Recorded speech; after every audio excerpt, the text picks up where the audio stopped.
Hello. You are listening to the Grieving Parents Sharing Hope podcast. We are here to walk with parents on their unwanted journey of child loss, guiding them to a place of hope, light, and purpose, not in spite of their child's death, but as a way to honor his or her life. And now, here is your host, author, speaker, and bereaved parent, Laura Diehl. Hi. Thank you for joining me today. This podcast episode is being sponsored by Richard and Violet Seat in honor of their son, Samuel. Here's what Violet has to share with us about their son. Samuel is the love of our lives. He was received by our Heavenly Father on the 28th of September in 2022 and would be 31. Samuel was our firstborn. Both father and son shared the same birthday, and the family had 28 years of joyous celebrations together, but it was cut short too abruptly, and Richard lost his celebration buddy 7 days away from his 60th birthday. Samuel was always happy and sometimes a clown, doing funny tricks to cheer people on. He was a fighter, and nothing could dampen his spirit.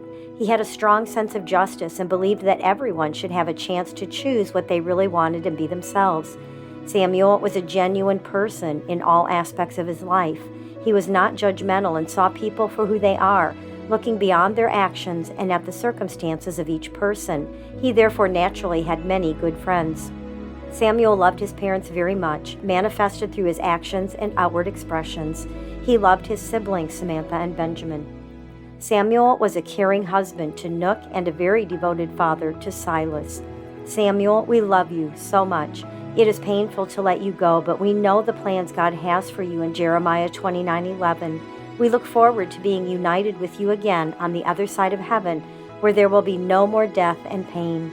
Living in the pain in our souls, but keeping the holy joy in our spirit till we meet and hug again. We love you, Samuel. Thank you again, Richard and Violet, for sponsoring today's episode in honor and memory of your son, Samuel. Today, you are going to hear from someone I think is a gem in our world of pareavers. She just has so many things to share from a heart that is kind and caring. Kim shares from a place of learning how to walk in the grace God has for us for the moment we are in. Before I let you hear our conversation, let me introduce her. 20 years ago, Kim moved from being a professional counselor to working as a certified life and business coach. She loved every minute of it and thought she would do it for the rest of her life. However, 4 years ago, God called her to radically reorder her life, priorities, and the way she serves the world. Now, as the author of the best-selling book, The Prayer-Powered Entrepreneur, host of the Pace of Grace podcast, and spiritual director for coaches, leaders, and entrepreneurs, she helps Christ followers flourish in every area of their lives so they can serve others from a full cup. Kim lives in beautiful Winter Haven, Florida, with her husband Ron and their Australian Labradoodle, Samwise, who secretly thinks he's a Rottweiler. Now, before we get started, I also want to mention that when I talked to Kim, I forgot to ask her when her daughter Bethany passed, which I know is important. We all like to know that, right? How long it's been. So it was on August 3rd of 2019. So Kim is in her 5th year as a pareavor. So here is my conversation with Kim Avery. Well, welcome, Kim. I am so excited to be able to talk to you. I have listened to your podcast for several months. You're about to hit the 1-year mark, aren't you? I am, and I'm very excited about that. Yeah. I remember standing in my kitchen here in the apartment here, and the first time I heard you talk about Bethany, the daughter you lost, and just realizing she is one of us. I have to get her on the podcast because I'd already been listening to you for a while. And I remember I discovered you because you were a guest on someone's podcast, but I can't remember which one. And I have kind of dug into it. And we actually have at least 3 people that we run together with: Teresa McCoy, Marnie Swedberg, and Carrie Oberbrunner. Those are all 3. Yeah. And they're all 3 like totally different circles. So I don't remember which circle. I'm guessing it might have been Marnie. Okay. That I caught you from, but it could have been Teresa. But anyway, somehow God connected us. I believe that was a God thing. And so, first of all, Kim, I would love for you to share Bethany with us and with the listeners, please. Oh, well, thank you for asking. And it's interesting. I don't know about some of you, but for most of us as parents, often people don't ask about the child we've lost because Yes. they're afraid it will make us feel awkward or sadder than we already are. And so Hmm. it's always a joy, right, to shine her light back in the world. But Bethany passed away when she was 36. So she was our first child and our only daughter. And as she grew into an adult, like so many of us, she really became my best friend. She was just a talented gal. She was a writer, a triathlete. She actually made it to the World Championships for the Ironman triathlon Wow. a couple different times. And so she was a warrior. And so the last person in the world you would expect to pass away at a young age because you don't get much healthier than that. Hmm. Yeah. So, what, if you don't mind me asking, what caused her death? Well, it apparently she went upstairs for a nap and just died of a sudden brain aneurysm. Oh, And they wow. said it was probably there her whole life. Hmm. And there's nothing anybody could have done, even if they had known. So it was completely unexpected and without any warning for any of us whatsoever. And so her husband found her yeah, Wow. after she passed away. Now, before we turned this on to record, I found out that she had twins. Yes, that year that she passed away, she had micro preemie twins. She and her husband had tried to have children for years and years, and finally, through in vitro, had two little guys, but they were born very early. One was like 1.5 pounds, and the other was Mm. 2 pounds and change. And so they had not yet had their first birthday when she Ah, passed away. And so a lot of life and laughter and work going yeah. on in her house that last year of her life. I can't imagine just the up and down emotions of that because Becca had a little girl who had just turned 9 when she passed, and just the heartbreak of those children not having a mom, and yet the blessing that many listeners don't have, that we have grandchildren from our child, which Right. is a blessing. But then when you see those children and you watch them grow, it's so hard. It's You can't help but wonder what their life would be like if their mom were still here. Absolutely. Yeah, so it's there's so many emotions that go along with that. So let's go ahead and get into our topic, which is we're going to talk about grief and grace. And your podcast is called The Pace of Grace. So I want to start out with your definition of grace. So you had a recent podcast before you took a little pause on it. I heard you give your definition of God's grace. And, a lot of times we hear it as God's unmerited or undeserved favor, but it's a whole lot more than that, isn't it? It really is. And this is not my definition, but my favorite definition of grace comes from Dallas Willard, who said, grace is God's continuous action in our lives, enabling us to do what we cannot do on our own. And so when I think about my life with grief, Mhm. and even in my life when it's at the best of times, there's always gaps. Sometimes they can be just like a crack in the sidewalk gap, and sometimes they're as big as the Grand Canyon, but there's always a gap between what the situation or the person in front of me requires and where I am. And I am not able to be who I want to be or provide what I want to provide for people in front of me on my own. I'm a Mm. limited human being. And so, this idea of grace being God's continuous action, he's the God of all gaps. And it's almost like a waterfall. When I step into that situation with faith and belief and obedience, that waterfall of grace, he actually enables me to do what I could not do on my own. And so it's like a right foot, left foot act of just believing there's grace there, stepping into what I feel he's calling me to do, receiving grace. Sometimes it's just for 10 seconds and then I have to ask Mhm. him again. Mhm. And sometimes it seems like it's there for longer. But he is sufficient and he's promised to be sufficient for every need with his grace.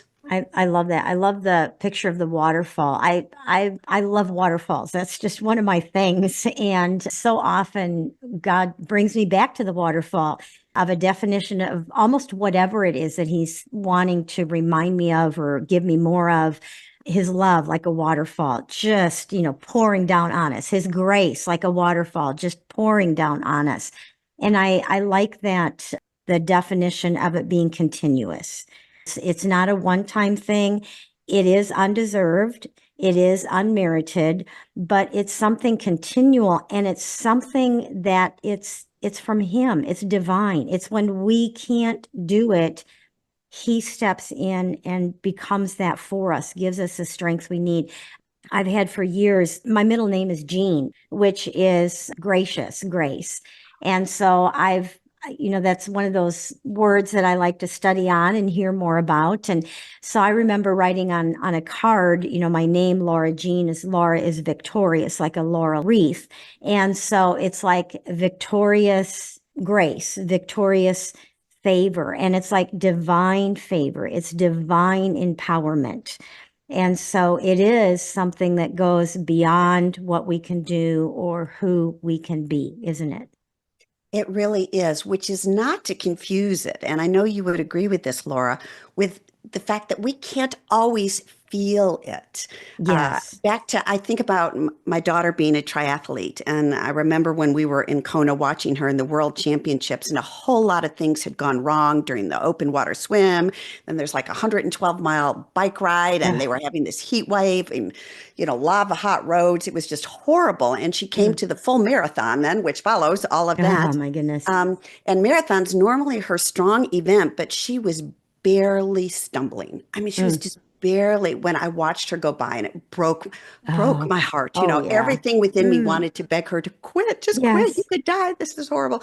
But she gave me the look. Daughter ever gave you the look. But I was gonna say, they talk about moms having the look. We know our kids have the look too. Yeah. So, and it was the look that, don't you dare want less for me, Mom, than I want for myself. Ooh.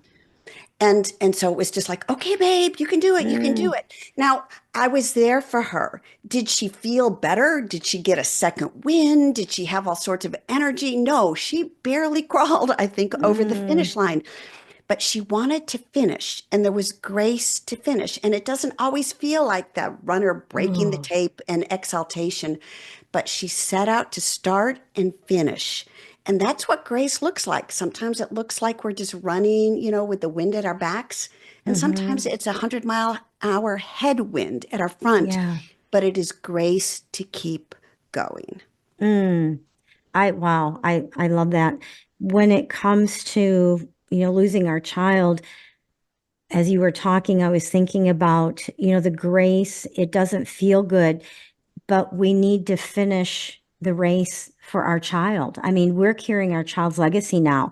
And I know as people who haven't lost a child wouldn't understand this, but some of us have the feeling, especially in the beginning, those first year or two, or even 3, that it's like, I'm more wanting to finish this race for my child than I am for the Lord. Yes. I said, other believers wouldn't understand that. I've talked about, a lot of listeners have heard me talk about when Becca died. It took me years. I was more excited about getting to heaven to see Becca than I was Jesus, even though he was the one that made it possible. And how horrible, it's like, wow, what kind of a horrible Christian am I? But I think God understands that. And that's one of the reasons why he made the way. That's one of the reasons why he did what he did, because he knew how painful separation would be. Yes. And and that grace to just keep going for the sake of our children. Mm-hmm. The ones who died and the ones who might still be here, for those of us who have other children. So, Kim, how was your relationship with God after Bethany's death? Were you angry? Did you blame him? Were you confused, push him away? Did you pull him close to you? What was that like for you? Yes. All the of short the above. answer. Okay. All of the above. I was thinking about it actually this morning, Laura, about, those big 64 crayon box of Crayola crayons we used to get before school started each year, and how life is like this multi-hued existence with all those different shades and colors. And it's almost as if someone took all of those crayons in their hand and colored all at the same time on a piece of paper. And so what you see is black. And so this blackness just descends, right? Yes. Which is that blanket of grief that comes over us and rises up in us. And all those emotions that were always there are still there, where God made us as heavily feeling creatures. And it's a Mm-hmm. beautiful thing. He's a feeling God. Um, and so it's normal, I think, to feel all those emotions and to not even know what to call them or how to name it or how to live with it. And so, yeah, I don't think anger was my primary emotion. Maybe anger at death, Mm-hmm. Right. because death, God's called it the great enemy. That's what he Mm-hmm. came to defeat. We should all be angry at death all the time. But I also knew that I was so desperate for help, for God, for life, that he was the only one who would get me through it. And Mm-hmm. so just really threw myself at his feet, moment by moment by moment, Yes. looking for that grace. Yeah, for sure. So we have all faced one of our, if not the biggest fear, is the death of our child. There's something in us that knows it's like the worst thing that could happen to us is the death of our child. And I remember for many, many, many years, our family has gone through a lot of things that most families don't go through. And a lot of things are very private, and most people will never know some of the things our family has gone through. And I remember for so many years, my thought was, at least I've never lost a child. At least Mm, I've never lost a child. And then I lost a child. And so there's something we just know that that's got to be like the worst thing you could go through. And then for those of us listening, we're now in that place. But God's invitation in this is to walk with us through it so that we're transformed by it, right? We yes. forget that the true treasure is to know God more deeply, to know and experience his love and his grace in a way that changes us so that we can be love and grace extended to others. And I think I've heard you talk about Moses leading the Israelites through the wilderness. If it wasn't you, it was someone else. It wasn't easy. It wasn't pleasant, but he came out on the other side as a friend of God. Yes. And in our intense pain and darkness, we can completely miss God's invitation to a greater grace, can't we? Mm. It's that would be the enemy's goal, right? Yes. And we're in such a vulnerable place. Oh, we are, and that we would misinterpret what we're feeling, what we're thinking, how we're understanding the situation as a sign of God letting us down, God not being good, not Mm-hmm. being strong enough. Just there's so many misinterpretations. And so I think when we're unmoored and unanchored, such as a sudden loss that we go through when we lose someone we love, it's good to go back to what do I know that I know that I know. And I'll say, Lord God, in his infinite mercy, the morning that Bethany passed away, so she passed away in the early evening. So that morning, before she passed away, I was having my devotions and I was in John 11, which is this tale, the account of Lazarus dying Mm. and then God raising him from the dead. And I was lingering there. I remember lingering on those verses where Martha came and said, he's dying. You've got to come. You can save him. And it says, Jesus tarried because he loved her, Mm. not in spite of the fact Yes. or that he didn't love her, because he loved her. He didn't intervene. And then he went, and we know he wept. I love that. He wept with her. Mm-hmm. He weeps with me. Everything about that Yes. account is so comforting to me. And then he goes and he raises Lazarus from the dead. And I actually wrote in my Bible, I look at it as I go through scripture all the time, Lord, give me a heart like Mary's to trust you in the darkest storm. Now, This did you write that morning? That morning, Oh, I wow. wrote that. I had no idea. The sun was Mm. bright, the world was great. Things were Mm. fine. My husband and I are always on completely different devotional plans. We just do devotions in different ways. He Mm-hmm. also just happened to be in John 11 that day. Wow. And so when he passed away, it immediately came to mind that out of tender love, he, in a sense, prepared me in advance to have a heart of submission to the hardest thing or to ask his help that I would, Mm-hmm. um, so that he could walk through, just like Mary and Martha losing their brother, walk through the valley of the shadow, walk through the death, knowing, right? That someday there will be resurrection. And so our wait is longer, Yes. obviously, than their wait was for Lazarus. But the shape of suffering and death and resurrection is this, it's the shape of Jesus's life. It's the shape of Lazarus' lives. It isn't a mistake. It's the shape of life. And that's why God came. And so every Easter, the first Easter after Bethany passed away, it struck me that God gave up his child so I could spend eternity with mine. Mm-hmm. Yes. And there's not much I would willingly give up Bethany for. I know you probably agree with me, Laura. I Mm-hmm. would lay down my life today if that Yes. meant she could come back. I mean, Yes. Oh, yeah. no decision involved, nothing. Mm-hmm. And anything I have, take it away. Yeah. I'd have Yes. Bethany back.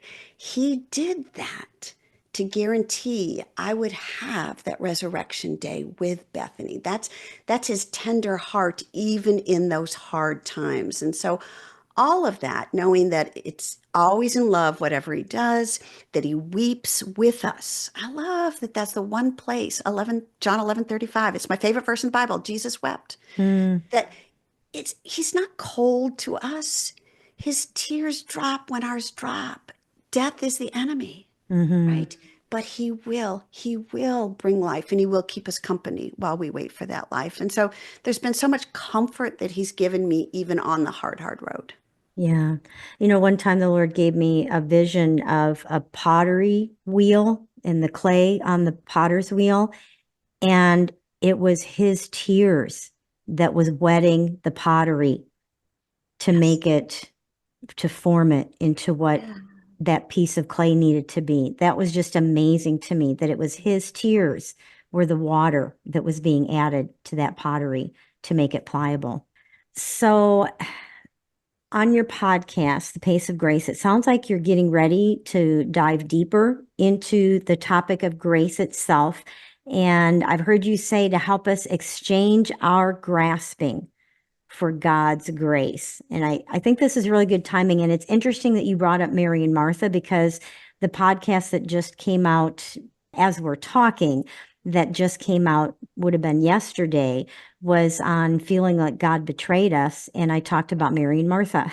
Oh, so, that's funny. so God wants to say something here to some of you. And I love the fact I guess I hadn't really caught that part that he stayed because he loved her. We think it's the opposite. If you really loved me, you'd have saved my child. You have stopped this from happening. Yeah. And I know what I say a lot that some parents, pareavers, have a hard time hearing is that God sees what we can't see and he knows what we don't know. And we have to get to the point, trusting is a choice, getting to the point where we trust him with that there's something we can't see, there's something we don't know. And it's based on eternity. It's based on the fruit of eternity. And it's so easy for us to get caught up in the here and now because that's where we live, but to continually try to remind ourselves that there's more than this. And that's where our children are. They are in the reality that goes beyond our reality, that's more real than what we have here. And that's really hard to grasp and comprehend. So let's get a little bit practical here. You give 5 movements to be able to experience this greater grace that we've been talking about that we really struggle receiving because it's something we receive, isn't it? I mean, even I think about grasping for grace, trying to, God, how do I get more grace and trying to work towards grace? But it's something we receive. That's part of what grace is, isn't it? So what are these 5 things? It's beautiful that you say that. I think while this picture came to mind while you were talking of, have you ever tried to put a pullover sweater on a reluctant 2-year-old who crosses their arms in front of their chest, or they make their arms as stiff as a board, Yes, I yes. do it myself. I do it Yes. myself. And you're like, baby, just let me pull it over your head, and it's just versus the compliant child who's just like, giving you their arms so that they can wear what you want them to wear. And the sweater's there either way, and it's going to end up on them either way, right? But Right. it is our posture or our movement towards it. And so it's so hard to remember this. And it's simple, but it's not simplistic, Laura. It's never simplistic. Grace Hmm. is one of the hardest things to conceive in the Yes. universe, especially when we're suffering, because it's counter against what we see with our physical eyes and what we feel. And so much understanding with that. But one of my favorite verses in the Bible is 2 Corinthians 9:8. And when I tell it to you, just listen to all the superlatives, okay? Okay. This is a crazy verse. And God is able to make all grace abound to you, so that always, having all sufficiency in everything, you may have an abundance for every good deed.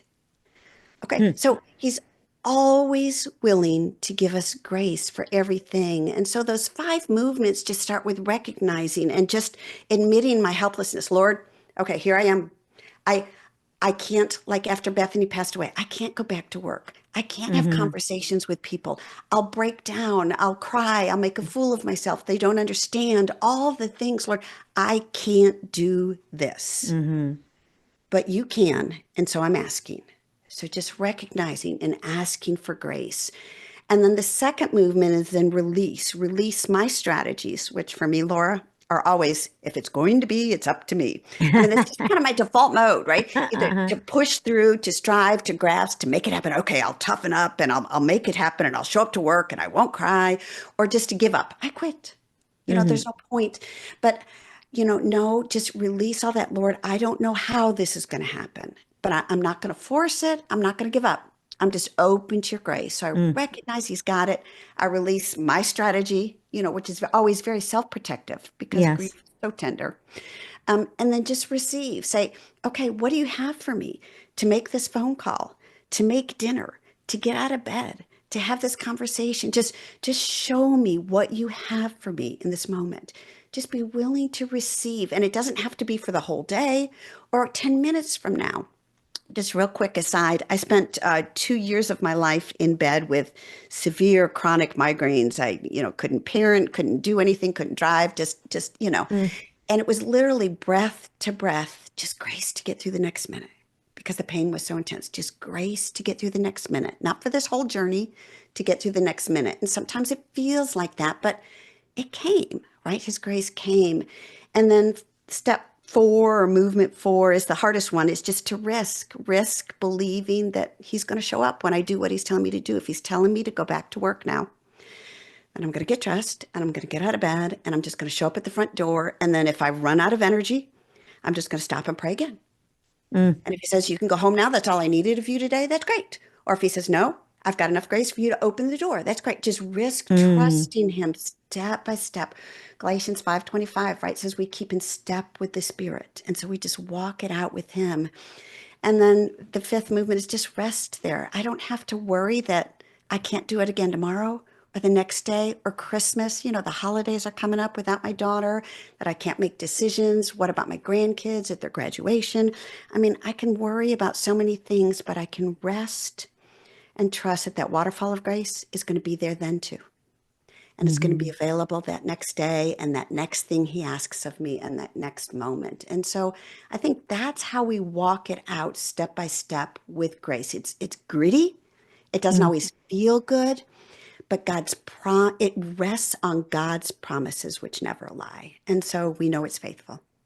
Wow. Yeah.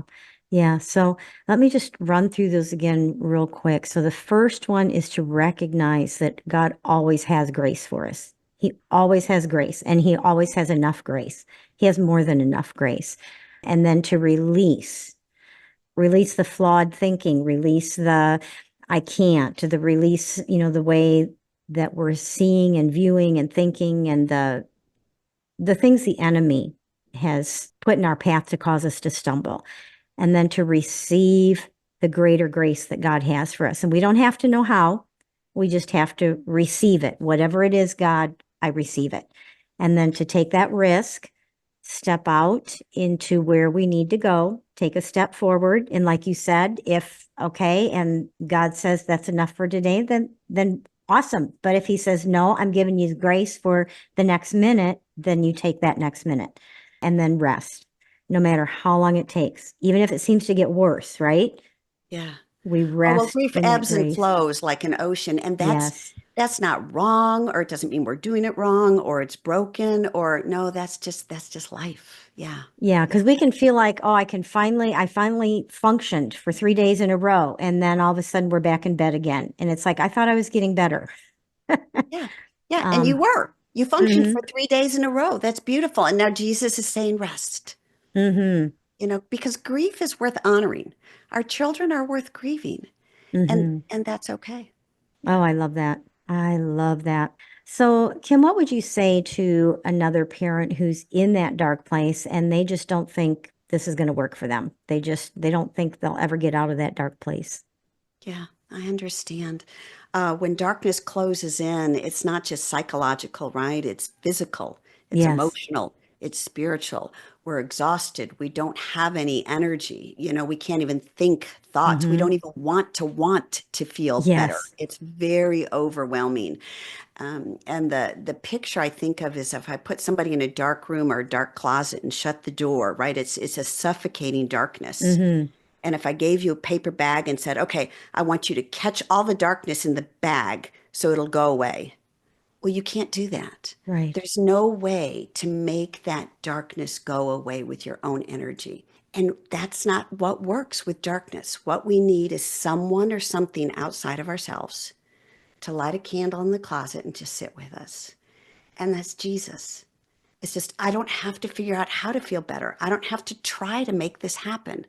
Lord, I'm just asking you in faith to just light a candle and sit with me today, and the light will grow over time. And so take the pressure off yourself to feel better, make it better, do it better. That's part of the difficulty, I think. I think if we just accept that the darkness is broken by the light and the light is Jesus and just invite him and then risk doing whatever he says to do, that is how the sun will shine again. Mm. Oh, Kim, this has been so good. This has just been so good. How can people connect with you directly? First of all, there is your highly recommended podcast, The Pace of Grace. I really suggest listeners you check that out, go through her archives of past episodes and listen to anything that jumps out at you. Now, over the summer, you did every other week, then you took like 3 weeks off, and you're coming back every week now, right? Because I Yes, listened, you had one come out this week. So we did. I'm trying to move at the pace of God's grace instead of there doing you the old go. Kim way Yes. of striving and Yes. pushing her way through everything. I'm doing life in rhythms these days. Yeah. Email address, website. How do you want people to connect with you beyond the podcast? Sure. If you just go to paceofgrace.com, there's a contact form if anyone wants to reach out or get more information about what I do about the podcast. I would love to connect. All right. Sounds good. Any last thoughts you have for us? Um, I don't know if this is allowed. Can I pray? Oh, please do. Please. Thank you. Dear God, you call yourself the God of all grace, and you also are the man of sorrows, acquainted with grief. And somehow those things coexist in you. And so we know they can coexist in us. So, light of the world, please come and just bring a little bit of light into every listener's heart and world and hope today. And we ask this in the faithful name of Jesus. Amen. Amen. Yes. Well, I feel like you're a new friend, not just to me, but to the listeners. So I hope everyone, you find a way to connect with Kim and the encouragement that she has to learn to walk a journey of grace, because it's a journey. It's not something we just jump into. It's something we learn and we grow in it bit by bit. So thank you, Kim, so much for being here with us today. Thank you, Laura. It was a joy. I am pretty sure there was something in here for each one of you listening. Kim had so many deep things to share, and she has such a wonderful presence about her, doesn't she? She sure lives out the fact that we can all get through the suffocating darkness and be able to live a life of meaning and purpose again. So be sure to share this episode with others who need to hear what Kim had to share with us. Just like Richard and Violet did, you can sponsor a podcast episode in honor of your child. It's only a $50 tax-deductible donation to GPS Hope. You get to select the week you would like to sponsor and write what you would like the listeners to know about your son or daughter. Just go to the website at gpshope.org, hover on the Donate tab, and then click on Sponsor a Podcast Episode in the drop-down menu. And I'll also put a link to that in the show notes. And once again, thank you to Richard and Violet for sponsoring today's episode in honor of your son, Samuel. Now, putting this podcast out every other week has kind of messed with me doing the birthdays. So until I go back to weekly, I have decided to make sure the birthdays announced are for the week the podcast airs and then the following week. So because of that, I have a few birthdays to catch up on that have already passed. So this birthday segment is for our children who had birthdays from October 1st through October 19th. Alia Henderson was born on October 1st and is forever 4 years old. Samuel Seat was born on October 4th and is forever 28. Ricky Grace was born on October 9th and is forever 25. Jeffrey Dunkelman was born on October 10th and is forever 53. Mitchell Ang was born on October 12th and is forever 17. David Stoles was born on October 12th and is forever 33. Alicia Martin was born on October 17th and is forever 36. Carissa Ellen Hunsaker was born on October 19th and is forever 1 year old. Samuel Buss was born on October 19th and is forever 21. We celebrate the day these children came into the world. We know it will always be a special day for these families. If you would like to have your child's birthday announced on the birthday segment here on the podcast, all you have to do is go to gpshope.org/birthdays. Just fill in the needed information there, including the pronunciation of your child's name, if sometimes it's mispronounced, because I do want to say it correctly for you. Submit that form, and then when your child's birthday is announced, Dave will also send you an email to remind you to listen to that podcast. I'll also put a link to that form for you to fill out in the show notes. God is inviting you into greater grace, to come out on the other side of this pain and darkness in a place you did not even know was possible. He's offering it to you, but it is up to you to make the decision to trust Him and to embrace the wonderful gift of grace He is offering to you minute by minute, day by day. Whenever you need it, His grace is there for you to receive. And as you do this, remember to hold on. Pain eases. There is hope.